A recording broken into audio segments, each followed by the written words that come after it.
ఎవరు చేసేది ఏం లేదు మాకు ఆ, రైతుకి. రైతుకి ఎవరి మరి ఇప్పుడు జగన్ గారు అన్ని ఇస్తున్నారు ఏందాయన ఆయన ఇచ్చింది ఆయన ఏమి ఇచ్చింది ఆయన అదే దాని గురించి ఇప్పుడు మీరు వచ్చారు, రోడ్లు ఏం బాగాలేదు. అసలు మా ఊరికి రోడ్డు ఏది? ఇప్పుడు మీరు వచ్చింది కూడా వేరే ఊరు రోడ్లోంచి మా ఊరు వచ్చారు. అసలు మా ఊరికి రోడ్డే లేదు. ఇన్ని సంవత్సరాలు మా ఊరు రోడ్డే వేయలేదు. ఇంకా మా ఊరికి నీటి సమస్య ఫుల్. ఇంటికి ఓన్లీ రోడ్డు సమస్య తప్పితే ఏ సమస్యలు లేవని జనాలు అంటున్నారు. జనాల ఇంటికి తాగునీళ్ళు వస్తున్నాయంట. ఎవరికన్నా ఒక్కళ్ళ ఇంటికన్నా పైప్ లైన్ ఉందంట, మంచినీళ్ళు వస్తున్నాయంట. అన్నీ బాగానే ఉన్నాయి కాబట్టే కదా. పథకాలు మంచిగా ఉంటే అంటే మీకు సంక్షేమ పథకం నెల నెల ఇచ్చేస్తే మీకు ఇంకేం అవసరం లేదా? మీ పిల్లలకి మీకు ఉద్యోగాలు కానీ ఈ కానీ అసలు ఏం అవసరం లేదు. సంక్షేమ పథకం ఇస్తే సరిపోద్దా? వాళ్ళ ఏదో పార్టీ, ఇప్పుడు ఎవరు పార్టీ అభిమానమే వాళ్ళు మాట్లాడతారు. ఊరు గురించి మాట్లాడమనండి, పార్టీలు పక్కన పెట్టి ఊరు గురించి మాట్లాడమనండి. వాళ్ళు ఎమ్మెల్యే ఎవరండి ఇక్కడ? ఆయన మా గెలిచిన తర్వాత ఎలక్షన్లప్పుడు ఒకసారి వచ్చాడు. మధ్యలో వచ్చినప్పుడు కూడా మాకు ఎవరికి తెలియదు. ఏదైనా ఓపెనింగ్ ఉంటే వస్తారే వెళ్ళిపోతారు అంతే. జనాలకు ఏం మాట్లాడండి, ఏమైనా చెప్పిండా? సమస్యలు లెటర్లు అయితే ఇచ్చుంటారు. ఇక్కడ ఊరు ప్రెసిడెంట్ గారు కానీ వీళ్ళు అర్జీలు పెట్టుంటారు. ఏం చేశారు చెప్పండి? 5 సంవత్సరాలు మా ఊరికి పలానా చేసామని చెప్పండి. ఎలక్షన్లు అప్పుడు అయితే వచ్చారు, అవి చేస్తాం అని చెప్పారు. అది ఏమీ చేయలే. ఇప్పుడు మళ్ళీ ప్రచారానికి వస్తారు కదా, అప్పుడు మీరు ఇప్పటిదాకా రాలేదని ఏం కదా ఈసారి ఓట్లు ఆయన వచ్చి ప్రచారం చేసుకొని పోవడం ఎలాగా? మా ఊరికి ఏం చేశారు అసలు? ప్రచారం రామనండి మా ఊరు. అసలు ధైర్యంగా మా ఊరికి వచ్చి ప్రతి ఇంటికి తిరగమనండి ఆయన. మరి గడప ప్రోగ్రాం చేస్తున్నారు కదా, మా ఊరు ఎందుకు చేయలేదు గడప ప్రోగ్రాం? అదే ఎమ్మెల్యే గారు గడప ప్రోగ్రాం మా ఊరు ఎందుకు చేయలేదు కదా. మరి అసలు రాజధాని ఏది మంది? ఎవరు చెప్తారు? ఇప్పుడు పిల్లలు ఎవరన్నా స్కూల్లో అడిగినప్పుడు స్కూల్లో పిల్లలు చదువుతారు, అన్న నా డాడీ మా రాజధాని అడుగుతున్నారు, మన రాజధాని ఏదని ఏం చెప్పాలి మేము? ఆర్థిక పరిస్థితి బాగాలేదు కాబట్టి. సరే, ఆర్థిక పరిస్థితి బాగాలేదు. వైజాగ్ లో 10 కోట్లు పెడితే అదే 1,00,000 కోట్లు ఎందుకు, 3 లక్షల కోట్లు ఎందుకు అమరావతిలో అన్నారు జగన్ గారు. మరి వైజాగ్ లో ఎంత ఒక 50,000 కోట్లు పెడితే లేకపోతే 10,000 కోట్లు పెడితే వైజాగ్ రాజధాని బ్రహ్మాండంగా అవుతున్నారు. కట్టారా? సరే, ఆయన 3 లక్షల కోట్లు 4 లక్షల కోట్లు అవుద్ది అన్నాడు అమరావతిలో కట్టడానికి. మరి వైజాగ్లో 50,000 కోట్లు పెడితే అయిపోద్ది, 10,000 కోట్లు పెట్టేది ఏదో చెప్పాడు. మరి ఆ 10,000 కోట్లు పెట్టి ఏమైనా కట్టారా? బంగారంలాగా ఉన్న ఋషికొండ గుండు కొట్టించారు. మీరు మీకు అన్నీ మాకన్నా మీకు ఎక్కువ తెలుసు. ఇంకా రాష్ట్రం గురించి ఎందుకు? మా ఊరు పరిస్థితి చెప్తున్నా. మా ఊర్లో అయితే తాగడానికి నీళ్ళు లేవు. ఆల్రెడీ 2 ట్యాంకులు ఉన్నాయి. ఒక ట్యాంక్ అయితే అసలు పనిచేయడం మానేసింది. ఇక రోడ్లు వేసాం, సిమెంట్ రోడ్డు స్టేట్ గవర్నమెంట్ వేసింది కాదుగా, అది మీ అందరికీ తెలిసిందే, సెంట్రల్ గవర్నమెంట్ వేసింది. మా ఊరు ఇంత పెద్ద ఊరు, ఎవరికన్నా ప్రాబ్లం వచ్చింది అనుకోండి, హెల్త్ ప్రాబ్లం లేకపోతే ఏదో వచ్చింది అనుకోండి, అడిగి పోవాలి మేము. అంటే ఒకళ్ళు ఇద్దరు అర్జీ పెట్టుకుంటే కాకుండా అందరూ ఒకేసారి వెళ్ళి అర్జీ పెట్టుకున్న ఎవరు సపోర్ట్ చేస్తున్నారు? ఇప్పుడు అందరూ అర్జీ పెట్టుకోవడానికి ఇప్పుడు నేను ఇలా మాట్లాడాను కదా, రేపు నా మీద కేసు పెడతారేమో. నేనేదో ఎట్లా మాట్లాడుతాను కేసు పెడతారు. మరి అలాంటప్పుడు ఎట్లా మాట్లాడతాం? ఇప్పుడు అంత యాంటీగా ఉంది. మరి ఇలాంటి సిచ్యువేషన్ లో మరి ఏ గవర్నమెంట్ వచ్చి అండగా ఉంటుంది? ఇప్పుడు టీడీపీ రాని వైసీపీ రాని మాకు మంచి చేస్తే వాళ్ళ గురించి మంచి చెప్తాం. ఇప్పుడు వైసీపీ చేయలేదు కదా, రేపు టీడీపీ వస్తే చేస్తుందేమో. ఈసారి టీడీపీకే చూస్తాం అందరం. ఇంకా ఏ సమస్యలు మీకు అసలు ఇంకా ఏం చేస్తే? మా ఊరు శ్మశానాలు బాగాలేదు, మా ఊరు రోడ్లు బాగాలేదు, మాకు మంచినీళ్ళు తాగడానికి మంచినీళ్ళు లేవు. కొంతమంది పేదలకు ఇల్లులు రాలేదు. ఇప్పుడు ఇచ్చే పథకాలు కూడా కొంతమందికే వస్తున్నాయి, పథకాలు కూడా కొంతమందికి రావట్లేదు.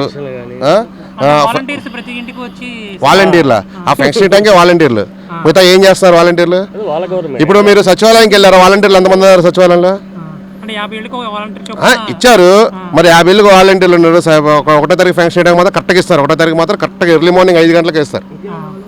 నిద్రపోయేవాళ్ళకి లేపడి ఇస్తారు. అది మాకు బాగా చేస్తున్నారు. మిగతా టైంలో వాలంటీర్లు ఉన్నారా? ఇప్పుడు మీరు సచివాలయంకి వెళ్ళండి. మీరు ఎంతమంది మీ ఊళ్ళో ఇప్పుడు మీరు ఏ గవర్నమెంట్ పథకం పట్టడానికి రేషన్ కార్డు ఏదైనా అడుగుతున్నారు. సరే, నాకు తెల్ల రేషన్ కార్డు అడగట్లా. నేను తెల్ల రేషన్ కార్డు వద్దు, నాకు ఏదో ఒక రేషన్ కార్డు ఇవ్వాలి. మరి మీరు దాంట్లో మరి రేషన్ కార్డు ప్రూఫ్ అని ఎందుకు పెడుతున్నారు? ఇప్పుడు ఆప్షన్లో గవర్నమెంట్ దాంట్లో ఆప్షన్లో రేషన్ కార్డు ప్రూఫ్ కావాలని అడుగుతున్నారు. ఇప్పుడు రేషన్ కార్డు కావాలని అర్జీ పెట్టుకున్నావు, నాకు ఎంతమంది రేషన్ కార్డు ఇవ్వని అంటున్నారు. ఎందుకు ఇవ్వని అంటున్నారు అంటే నువ్వు టీడీపీ అన్నారు. నేను టీడీపీ అని నా ఒంటి మీద ముద్ర వేసిందా అని అడిగా. పార్టీ పరంగా క్యాస్ట్ పరంగా రాజకీయంగా బాగా ఈ గవర్నమెంట్ వచ్చిన తర్వాత మొత్తం రాజకీయంగా అది ఇప్పుడు నేను చెప్తున్నా కదా. ఇప్పుడు మాట్లాడే రేపు వెళ్ళండి నా కేసు గ్యారెంటీగా అవుతుంది నామేనా. ఇప్పుడు ఊర్లో నాయకులు పెట్టపోవచ్చు. ఊర్లో అంటే దాదాపుగా పల్లెటూరులో అందరికీ గవర్నమెంట్ మీద ఆల్రెడీ యాంటీ వచ్చింది. దాదాపుగా బయటికి కేసులు పెడతారని ఊరు బయటికి రాట్లా. దాదాపుగా రేపు మ్యాక్సిమం మారిపోద్ది అనుకుంటున్నాం మేము అందరం. అది మరి ఇలాంటి సిచ్యువేషన్లో ఇంకా గవర్నమెంట్ వచ్చేది టీడీపీ. ఈ టైంలో రావాల్సింది గవర్నమెంట్ టీడీపీ వస్తుంది అనుకుంటున్నాం. కన్ఫర్మ్. అంటే టీడీపీ వచ్చినా నాకైతే నేను పార్టీ అని కాదు, టీడీపీ వచ్చినా కూడా ఇప్పుడు ఉన్న ఆయన చేసిన అప్పులు ఇవన్నీ చేసుకొని వాళ్ళకి వడ్డీలు కట్టుకోవడానికి ఇవన్నీ పోడ్చడానికి వాళ్ళకే 3 సంవత్సరాలు పడుతుంది. 3 సంవత్సరాల లోపల మళ్ళీ 2 సంవత్సరాలు మళ్ళీ ఎలక్షన్ తిరుగుతారు. వాళ్ళైనా ఏం చేస్తారు? ఇప్పుడు టీడీపీ జనసేన పొత్తు పెట్టుకున్నారు. మరి ఇప్పుడు రమాదేవి గారైనా జనసేన నుంచి వస్తున్నారు, సౌమ్య గారు టీడీపీ. రమాదేవి గారు ఎవరో తెలియదు. సౌమ్య గారు అంటే ఆల్రెడీ ఇక్కడ గెలిచింది, వాళ్ళ నాన్నగారు గెలిచారు. మరి ఈసారి కూడా ఆమె అయితే సౌమ్య గారు అయితే వివాదాల్లోకి అసలు రారు, ఎవరెళ్ళినా పనిచేస్తారు. సౌమ్య గారు ఎవరు పిలిచినా వస్తారు, ఎవరింటికి పిలిచినా ఏ ప్రాబ్లం ఉన్నా ఏది వెళ్ళినా కూడా కంపల్సరీ వస్తారు, కంపల్సరీ అందరిని పలకరిస్తారు. ఎవరికి ఇచ్చే రెస్పెక్ట్ వాళ్ళకే ఇస్తారు. పెద్దవాళ్ళు అనుకో, ఇప్పుడు ఆమె కన్నా పెద్దవాళ్ళని అన్న అంటది, చిన్నవాళ్ళని బాబు అంటది, అంతేగాని రాగి అని పిలవటం కానీ పెద్దవాళ్ళని రాగి పిలవటం అలాంటివి ఉంటుంది. బాగా సౌమ్యస్రాలు సౌమ్య గారు. ఆమె పేరులో ఉంది సౌమ్య అంటే సౌమ్యస్రాలని. నాకు తెలిసి సౌమ్య గారు అయితే పర్వాలేదు. అంటే టీడీపీ వస్తున్నా కూడా ఇప్పుడు మళ్ళీ వాళ్ళు ఏం చేస్తారో తెలియదు కదా. ఇప్పుడు ఇలా బొక్కలన్నీ తీసే ఇప్పుడు తెలంగాణలో చూస్తున్నాం, కేసీఆర్ పోయాడు. కేసీఆర్ వాళ్ళు ఎన్ని ఇప్పుడు రేవంత్ రెడ్డి గారు ఏమన్నారు, కరెంటుకి ఇన్ని బొక్కలు ఉన్నాయి, దీనికి కరెంటు వల్ల గవర్నమెంట్ వాళ్ళు జాబ్లు ఇచ్చేసి అవి చేసి ఇది చేసి వాళ్ళ దగ్గర డబ్బులు తీసుకొని వాళ్ళకే జాబ్లు ఇచ్చేసి కరెంటు వల్ల ఏంది 70,000 కోట్లు 80,000 కోట్లు నష్టాల్లో ఉంది కరెంటు అని చెప్పి రేవంత్ రెడ్డి గారు మనం చెప్తున్నారు. అదే కేసీఆర్ గవర్నమెంట్ మళ్ళీ 3వసారి కూడా వచ్చినట్టు ఈ బొక్కలని తెలియదు ఎవరికి. ఇప్పుడు ఇంకా చాలా చెప్తున్నాడు, ప్రాజెక్టులో కూడా ఎంత అవినీతి జరిగింది అది జరిగింది ఆయన చాలా చెప్తున్నాడు ఆయన. అలాగే రేపు వచ్చిన తర్వాత వీళ్ళన్నీ వైట్ పేపర్ మొత్తం బయట పెడతారు. ఇవన్నీ చూసిన మనం నోరేలా పెట్టాలి. అందరు పచ్చక్కలు ఇప్పుడు ఏం కాదు, మేము ఊర్లో చిన్నపిల్లలు మాకు కాదు అందరూ చెప్తున్నారు ఇంకో బీహార్ అయిపోతుంది, ఇప్పుడు వాళ్ళు బీహార్ అవుతుంది. విశ్లేషకులు చాలా మంది టీవీలో చెప్తూనే ఉన్నారు, మనం చూస్తూనే ఉన్నాం. శ్రీలంక అయిపోయింది. ఇప్పుడు వ్యవసాయ పరంగా వైసీపీ ప్రభుత్వం బాగానే ఇస్తుంది, మంచి ధర పలుకుతుందని చెప్తున్నారు. మద్దతు ధర ఎక్కడి నుంచి అండి? సొసైటీల ద్వారా కొంటున్నారా లేకపోతే మార్కెట్ల ద్వారా కొంటున్నారా, దేని ద్వారా కొంటున్నారు మీరే చెప్పండి. ఏ పంట అయినా సొసైటీల ద్వారా కొంటున్నారా, మార్కెట్ ద్వారా కొంటున్నారా, అదే వ్యవసాయ మార్కెట్ల ద్వారా కొంటున్నారా, సొసైటీల ద్వారా కొంటున్నారా? మీరు చెప్పండి. ఈ సంవత్సరం మార్కెట్ యాడ్ ఓపెన్ చేశారా? ఇగో ఇవే నావే పెసలు నేను అమ్ముకుంటున్నాను, ఇప్పుడు బయటకు అమ్ముకుంటున్నాను, ప్రైవేట్గా అమ్ముకుంటున్నాను, నేను బయటకు అమ్ముకుంటున్నాను. నేను ఒకసారి నేను ఆన్లైన్లో అన్నీ ఈ క్రాఫ్ అన్నీ చేయించుకున్న తర్వాత కూడా మా గవర్నమెంట్ వాళ్ళు వచ్చేసి మా కొని టిక్కిల్లో పట్టుకొని అన్ని కుట్లేసేసి అన్నీ చేసిన తర్వాత కూడా ప్రెజర్ వల్ల మేము గవర్నమెంట్ కొనకూడదు అని చెప్పి మా ఆపిచ్చారు. ఎందుకంటే మేము టీడీపీ అంటున్నారు, మాకు కొనలేదు, కొనుక్కున్న వంతు వదిలేసి వెళ్ళిపోయారు, మేము బయటకు అమ్ముకున్నాం.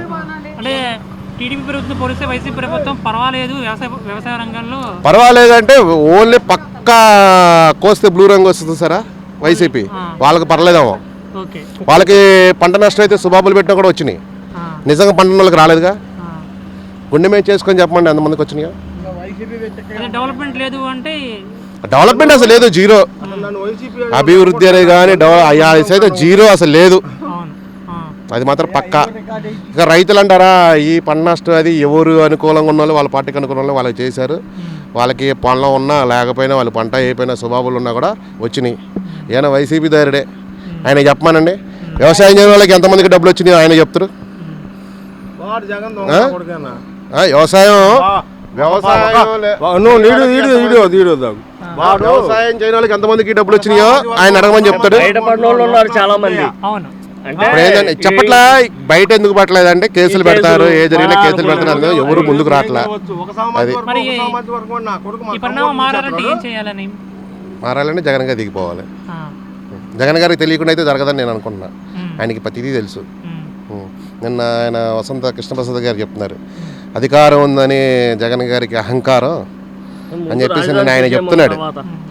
ఎందుకు వాళ్ళ ఎమ్మెల్యేలు లాంటి పెద్ద పెద్ద ఎమ్మెల్యేలు లాంటి వాళ్ళే అంత అసహనంగా బయటకు వచ్చారంటే మరి పరిస్థితి ఏందో అర్థం చేసుకోండి. ఇప్పుడు అక్కడ గుంటూరులో ఇచ్చాడు, తుళ్ళూరులో 36,000 ఎకరాలు కావాలన్నాడు, ఇచ్చాడు. మరి ఇప్పుడు రాజధాని 3 అంటున్నాడు. అడగండి ఇప్పుడు ఏ రాజధాని? ఇప్పుడు ఇప్పుడు ఎమ్మెల్యేలు గడప గడపకి రాకపోవడానికి కారణం అదే. రాజధాని ఏదంటే అడగలేక సమాధానం చెప్పలేదు. అది మోగులూరు. నేను మొన్నలూరు వెళ్ళి ప్రెసిడెంట్ గా పోటీ చేస్తాను, నాకు ఓటేస్తారా మొన్నలూరు వాళ్ళు? మీరే చెప్పండి, నాకు ఓటేస్తారా? మరి ఎమ్మెల్యే తీసుకొని వేరే దగ్గరికి వెళ్తే వాళ్ళకి వేస్తారా? నేను పౌల్ట్రీ బిజినెస్ చేస్తాను. పౌల్ట్రీ బిజినెస్ చేస్తాం. ఓకే. మీరు వ్యాపారస్తులు కాబట్టి మీ వ్యాపార పరంగా ఏమన్నా ప్రభుత్వం నుంచి సబ్సిడీ కానీ ఏమీ లేదు, సబ్సిడీ లేవు, ఏమీ లేవు. అంటే సంక్షేమ పథకాలు అన్నీ అందరూ ఇస్తున్నారు కదా. సంక్షేమ పథకాలు ఇచ్చేది ఏముందండి, మన దగ్గర తీసుకొని మనకే ఇస్తున్నాడు, ఇంకా మనకే నష్టం. మరి ఏం చేస్తే బాగుంటుందని మీ ఉద్దేశం, మీ ఊరికి కానీ? డెవలప్మెంట్ అంటే డెవలప్మెంట్ లేకోకుండా ఇప్పుడు ఇస్తే హాయిగా తిని కూర్చుంటున్నారు. ఏదన్నా ఉద్యోగాలు ఇలా చేసుకుంటే ఎవరు స్వశక్తిగా వాళ్ళు బతుకుతారు. డెవలప్మెంట్ లేని ఏమవుద్దండి, ఉద్యోగాలు అలాంటివి కావాలి. కానీ అంటే ఇప్పుడు మన దగ్గర డబ్బులు తీసుకొని 4,000 తీసుకొని 10,000 తీసుకుంటుంటే డెవలప్మెంట్ వస్తుందా? అంటే చాలా పెద్ద పెద్ద కంపెనీలు కూడా ఇన్వెస్ట్, రోడ్లు లేవు, ఏ పెద్ద పెద్దగా. ఇప్పుడు జగన్ ప్రభుత్వం వచ్చిన తర్వాత ఐటీ కంపెనీలు కానీ ఎన్ని ఉద్యోగాలు ఇచ్చాడండి, ఎన్ని హామీలు ఇచ్చాడు. ముందు ఏం చెప్పాడు, అదివరకు ముందు ఎంత ఉంది? అవును, మద్యపాన నిషేధం అన్నారు, చెప్పాడు. ఇవాళ ఓట్లు అడగనన్నాడు, కానీ ఎందుకు వస్తున్నాడు ఓట్లకి? అంటే వాలంటీర్లే ప్రచారం చేస్తారు. వాలంటీర్లు మొత్తం డేటా సేకరిస్తున్నారు, సేకరించి చెప్తున్నారు మొత్తం. మరి అది సెక్యూర్ అంటారా? మరి అది వాలంటీర్ అసలు కరెక్టే కాదు, మన డేటా మొత్తం తీసుకెళ్తున్నాడు. అవును, ప్రతి ఇంటింటికి వచ్చి మీ సమస్యలు తీర్చుకొని ఒక ఏంది సమస్య ఆయన తెలుసుకుంటున్నాడు అంతే, వీళ్ళు ఎవరికి ఏం చేస్తే ఇదని. అంటే మన సమస్యలనే ఆయన గుప్పిట్లో పెట్టుకుంటారు అంతే. మరి సిస్టమ్ మారాలంటే ఇంక ఎవరు వస్తే బాగుంటుంది? ఎవరు వచ్చినా ఏంటంటే విద్య వైద్యం అన్ని ఇది ఇస్తే చాలు, కానీ అందరికి ఇస్తున్నాను నేను అది ఇస్తున్నాను అది ఇస్తున్నాను అంటే ఉపయోగం ఏముంటుంది? రోడ్లు లేవు, రోడ్లు వేయకోకుండా మనం డబ్బులు ఇస్తున్నాను ఎవరింటికి ఇస్తున్నా అని చెప్తున్నాడు. మన దగ్గర ఇప్పుడు మీరు చూడండి, పెట్రోల్ డీజిల్ మీద అదివరకే అక్కడ ఇక్కడ అని ఇదయ్యాడు, కానీ ఇవాళ మన స్టేట్లో ఎంత ఎక్కువ ఉంది.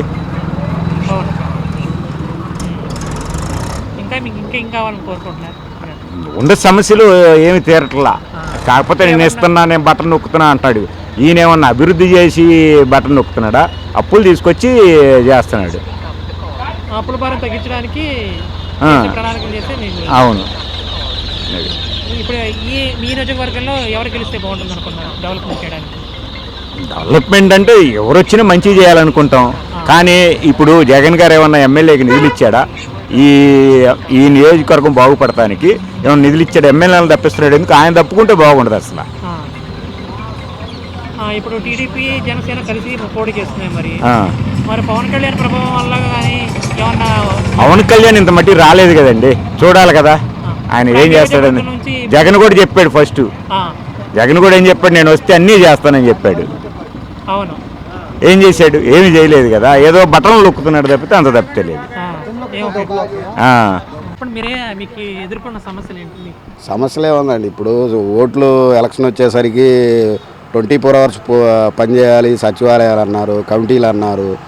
365 రోజుల్లో మనం ఏ ఒక్క రోజు పోయినా ఏ ఒక్క రోజు వీఆర్ఓ లేడు, ఎంఆర్ఓ లేదు, విలేజ్ డిపార్ట్మెంట్ లేదని అని చెప్పి అని అన్నారు. నిన్న ఈ 2 వారాలు అంటే ఆదివారం కూడా కంటిన్యూషన్గా ఆదివారం నాడు కూడా వర్క్ చేస్తున్నారంటే ఇప్పుడు ఈ 2 నెలల్లోనే ఆదివారాలు గుర్తొచ్చినాయి. మిగతా ఆదివారాలు ఎన్ని పోయినాయి? 5 సంవత్సరాల్లో, 4 సంవత్సరాలలో వాలంటీర్లే చూస్తున్నారు. ఆదివారం నాడు కూడా సెలవు లేకుండా చేస్తున్నారు, మిగతా రోజుల్లో ఎందుకు చేయలేదు? ఇప్పుడే గుర్తొచ్చినాయి అవన్నీ. ఇవన్నీ ఇప్పుడు గుర్తొచ్చినాయి, అంతకుముందు గుర్తు రాలేదా? పథకాలు అందిన వాళ్ళకే అందుతున్నాయి తప్ప అందనోళ్ళకి అందనట్టే ఉంటున్నాయి, ఎవరికి అందేది అవన్నీ పథకాలు. ఇప్పుడు అంగన్వాడీ వాళ్ళు ఉన్నారు, వాళ్ళు ఇంతవరకు వాళ్ళది అతీగతి లేదు. ఏదో జీవో ఏదో వేస్తానని అన్నారు, అది లేదు. 3 రాజధానులు అన్నారు, అసలు ఇది ఒక్కట్లేదు. మనం ఏం చెప్పాలి ఆడని అడిగితే? ఏ ఊరు అని చెబుతూ ఇప్పుడు నీకంటూ ఒక ఊరు ఉంది, ఒక రాజధాని అన్నా మనకంటూ ఉండాలి, ఏది అట్లా. పార్టీ ఏదైనా పనిచేసే పార్టీ ఏదైనా ఒకటి, ఆ పార్టీ ఈ పార్టీ అని లేదు. ఎవరు చేస్తారనేది నమ్మకం లేకుండా పోయింది, ఓటు వేయించుకోవటమే. ఇప్పుడు అతను చెబుతుండు ప్రత్యేక హోదా అని అంటుండో, మళ్ళీ ఇప్పుడు వీళ్ళు కొత్తగా వచ్చారు కాంగ్రెస్ వాళ్ళు, ఆయన చెల్లె ఆయనకు వచ్చింది ప్రత్యేక హోదా అని. అప్పుడు అన్నదిన బాణాన్ని అన్నదిన కత్తినంది, మరి ఇవాళ అన్నయ్యకే ఇదయింది ప్రత్యేక హోదా అంటుంది. ఆ రోజు ఆ అన్ననే 23-26 మంది ఎంపీలు ఉంటే మొత్తం దాంట్లో అని చెప్పి పార్లమెంట్లో ఇది చేశారు. అసలు ఎవరు పట్టించుకున్న వాళ్ళు పార్లమెంట్లో ఎలక్షన్ కూడా వచ్చినాయి మళ్ళీ. ఏదీ లేదు, ఈ జనాన్ని మాదపరచడం ఏమీ లేదు, ఈ జనం కూడా అంతే ఉండాలి.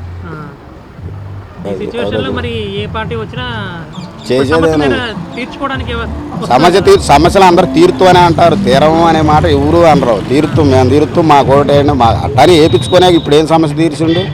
లేని సమస్యలు తెచ్చుకోవటం తప్ప ఏం సమస్య తీర్చిండు. మీకు స్థానికంగా ఇంకా మీకు మీ ఊళ్ళో ఏం సమస్యలు ఉన్నాయి మీకు తెలిసి? ఆ ఊళ్ళో అన్ని కానరాని సమస్యలు ఇంకేం సమస్యలు ఉంటాయి. ఈ రోడ్డు అక్కడ దాకా పోసారు. ఇక్కడ నుంచి ఇటు ఈ కొద్దిగా ఇప్పుడు మీరు వెళ్తారుగా, అవును. మీరు వెళ్ళేది చూడండి. అప్పుడు పక్క తెలంగాణ నుంచి వచ్చారా, ఎట్లుంది మధుర నుంచి వచ్చారా, ఎట్లుంది రోడ్డు, అక్కడ నుంచి ఇటు లేదు. ఇంకా అది పరిస్థితి. అంటే ఈ ప్రభుత్వం 5 ఏళ్లలో ఎవరు రావలేదా? ఎవరు వచ్చినట్టు ఎవరైనా మంత్రి వస్తే అడావుడికి చేస్తారు. ఇంకా మీరు నేను పోతే ఏముండదు. అది పరిస్థితి. ఎవరన్నా వస్తే అప్పుడు రోడ్లు వేయడమే. ఎవరన్నా వస్తే అప్పటికప్పుడు రెడీమేడ్ లాగా తెచ్చి అట్ట పెడతారు. అప్పుడు అలాంటివి చూసినప్పుడు మీకు ఏమనిపిస్తుంది?